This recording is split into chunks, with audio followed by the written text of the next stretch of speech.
বাংলায় অনেকদিন ধরে তো চলছে সব।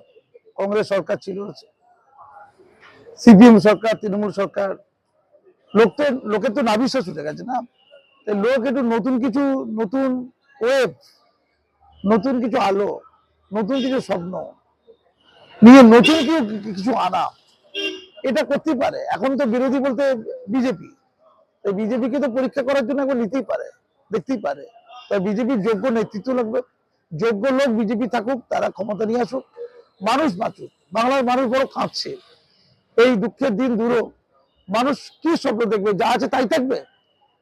যে সিন্ডিকেট রাজ, গুন্ডা রাজ, মস্তানি রাজ, নোংরামি, নষ্টামি, ভ্রষ্টাচার, দুর্নীতি, যত কিছু খারাপ কিছু থাকতে পারে সবাই, সব রয়েছে।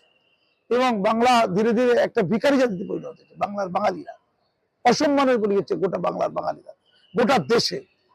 এই জায়গা থেকে বাংলাকে মুক্ত করতে হবে।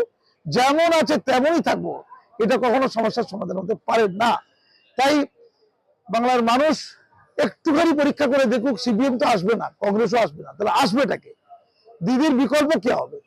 দিদির বিকল্প হবে গোটা ভারতবর্ষে যারা বিকল্প, সেই বিজেপি।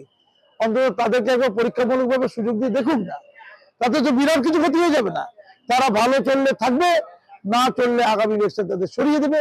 আমার মনে হয় বাংলার বাঙালিদের কাছে এটাই একমাত্র অপশন। হ্যাঁ, প্রত্যাশা নতুন সরকারের কাছে আছে, থাকবে মানুষের, যে বাঁচার মতো বাঁচা, ভিক্ষা নয়, ভাতা নয়, আত্মনির্ভরশীল ভারতবর্ষ, আত্মনির্ভরশীল ভারতের মানুষ, বাংলার মানুষ এটা চাকরি পান, ব্যবসাপত্র যাতে করতে পারে।